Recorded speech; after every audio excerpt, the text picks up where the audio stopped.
Hello, welcome our discussion. My name is Cindy Bueno, and today, in this interview, we are here to have the presence of distinguished sociologists from San Andres, who will share his insights of an important cultural diversity in the pedagogical field within this region specifically. His experience and knowledge will help us understand how the traditions, language, and customs of the insular community can reach educational processes and strengthen the cultural identity for this inhabits. Through this proposal, we aim to raise awareness about the need to promote inclusive and respectful pedagogical practices that value the cultural riches of San Andres, ultimately foreign more equitable and representative education for all students of this island. Hello Okay. there, my name is Luisa, and I'm so happy to give you a warm welcome. Also, we want to invite you to listen closely, effectively, this reflect and enjoy this exchange because we will dive into today's discussion with an amazing guest.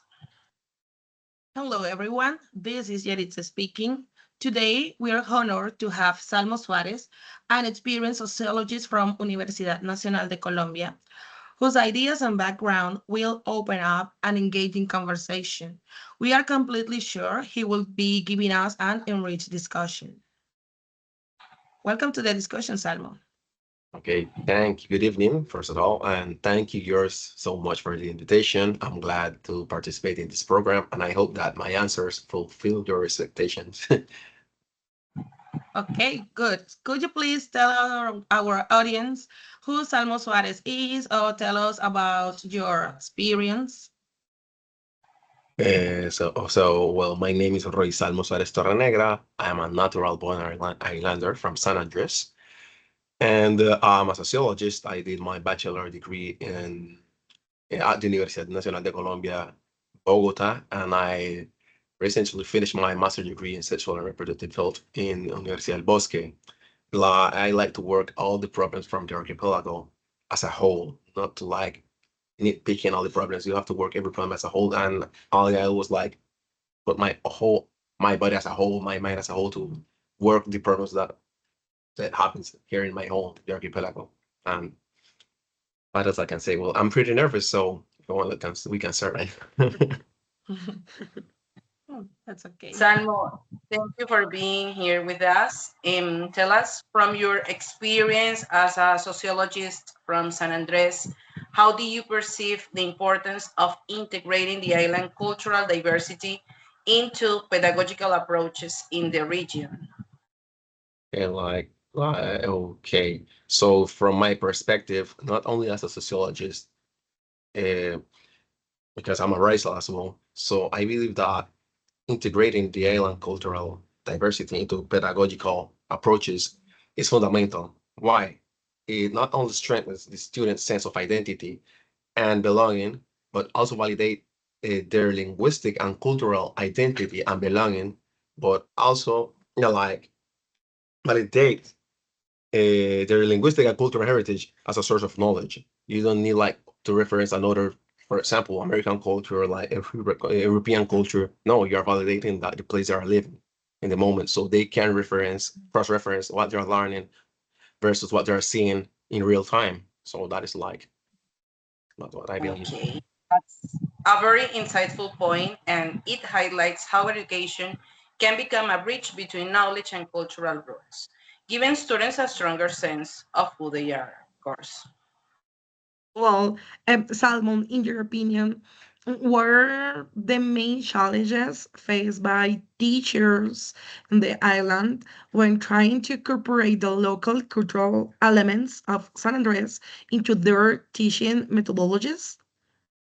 Mm, well, myself, I'm not a teacher, so maybe my answer can be quite controversial. But I think that the main challenges of teachers that include the limited availability of teaching materials in Creole and the Mhm. predominance of a standardized, that is the way to say standardized national curricula for that often overlook local realities. But that is something that most of the like far places from Colombia they have to face from maybe from the foundation of this country. Because, for example, people from Arauca or from Amazon, they don't have things in their basic in their culture and or in this case in their language. I mean, especially in Amazon because you have so many indigenous languages in the Amazon, but they don't everything they learn in Spanish. Or if they're really lucky enough, they will find it in Portuguese. And another thing is that in some cases, another if you want to put more challenges that they have to face is the insufficient preparation of educators to address cultural and linguistic diversity effectively.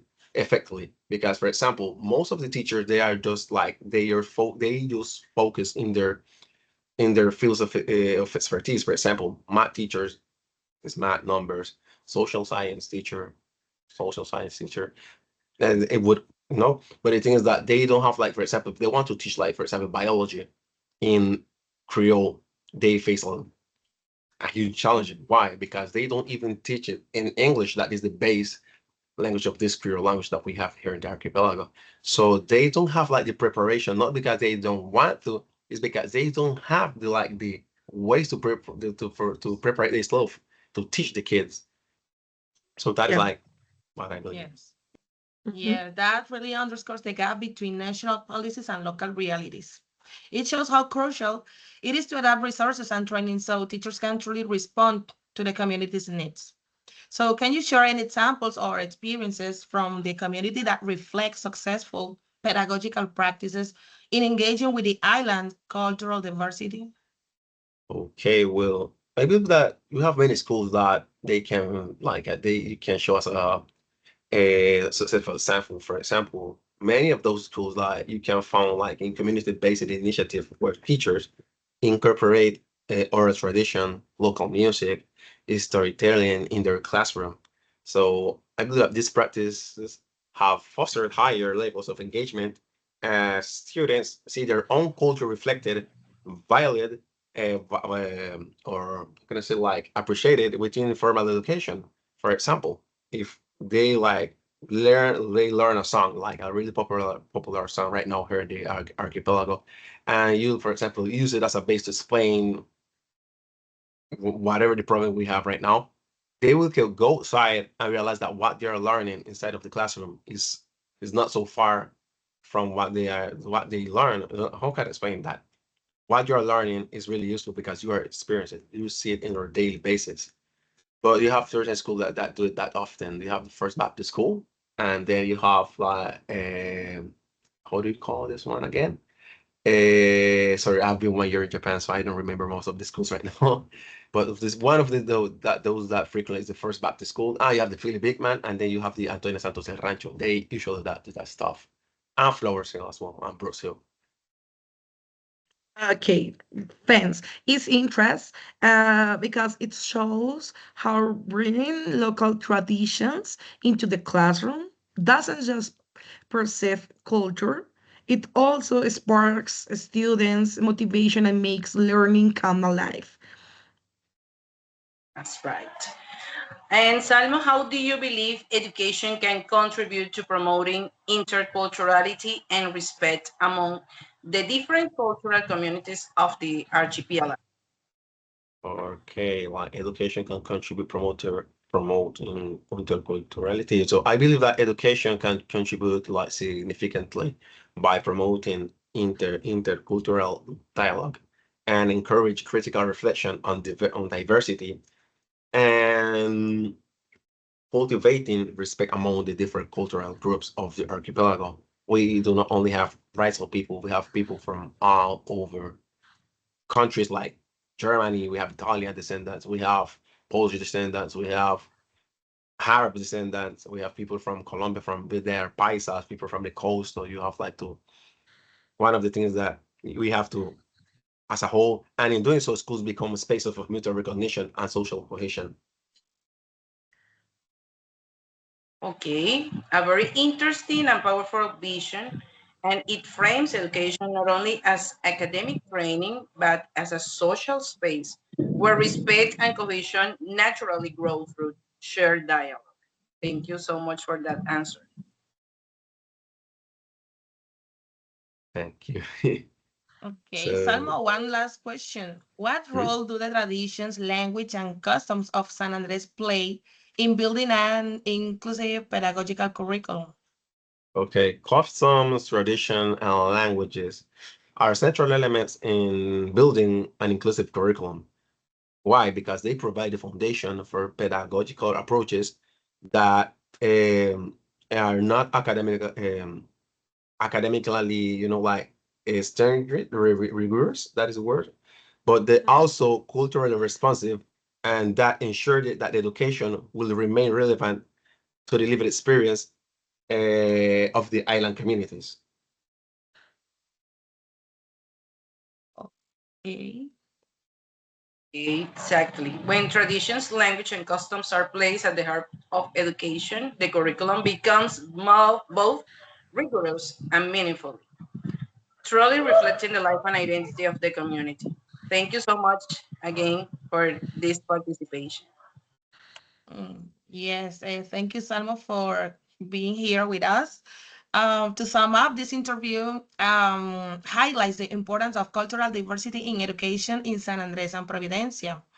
Our guest emphasized that including local traditions, language, and customs in teaching strengthens students' identity and sense of belonging.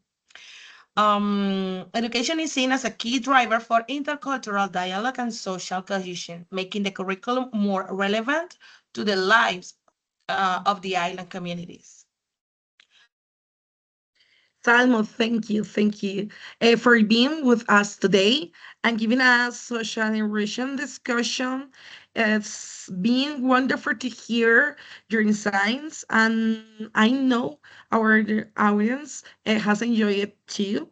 We appreciated your time. I hope you have you back again in our next opportunity. Thank you, George, Yeah. for an To invitation. everyone watching us, thanks for being here. See you soon. Thank Thank you. you, Samuel. Thank you, Bye. George. Bye. Have a good day. Thank you. Thank you. Thank you to you.